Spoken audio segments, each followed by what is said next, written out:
earlier, one of the most obvious themes is the hardships of race coupled with poverty in 1959 America. And we see this theme in every character, in every scene, how they're struggling because of their race.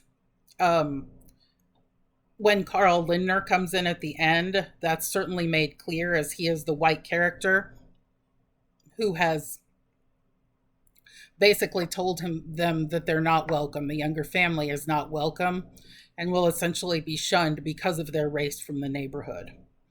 Race and poverty go together. Walter has friends who he wants to open a liquor store with to get out of their poverty stricken situation, but his race, because of being a chauffeur, because of working for others, has kept him down for a long period of time.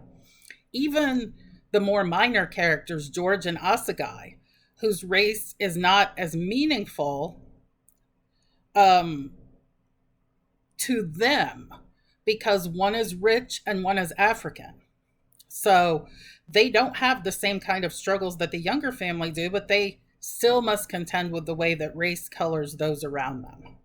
So we could certainly find quotes and ideas throughout the entire play about the hardships of being an African American and in poverty in 1959 Chicago. Another theme is the complexity of family relationships. We have brother and sister, husband and wife, mother and her children.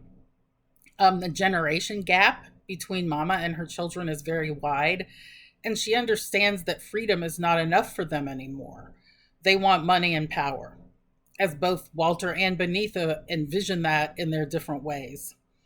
Benitha and Walter have a very complicated relationship. They bicker constantly about money and pride, about the status of women in society, yet they're both stubborn. They're both steadfast in their dreams, and they're both anxious for life to mean something to them. They're both searching for their identity. And then we have Ruth and Walter, who, of course, are bickering because Ruth can't give him what he needs anymore. He has gotten to a point where he needs more than his wife can give him. He needs the pride that would come with being a business owner. And she does not yet understand that. She begins to. But at the beginning of the play, where they're talking about the eggs, and as the play keeps going on with the pregnancy, the downward slope of their relationship is apparent. And so finally, the third theme, I think, is the idea of the American dream and if it can be realized. And there are a couple of competing ways to think about the American dream in its traditional definition. One is the ability to become someone in this nation, rich, successful, famous, and powerful. And the other version of the American dream is to have enough money and status to have a happy, prosperous middle class life, owning one's own property, even if it's small. Both of them certainly would involve owning property and owning land, because that, from the very beginnings of European colonization of this land, owning land was a big deal. These competing dreams are, of course, reflected in the characters. Ruth and Mama have the second type of dream, the middle class, money, status, but with a small piece of property. Whereas Walter and Benitha have the first. They want to become rich, successful, and or powerful in their own way.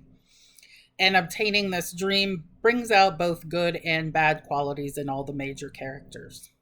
So, race, complexity of family relationships, American dream, those are three very important themes. And I've talked about dramatic irony. I'll look forward to seeing your draft starting on Wednesday night. If you have it any earlier than that, feel free to turn it in. I hope you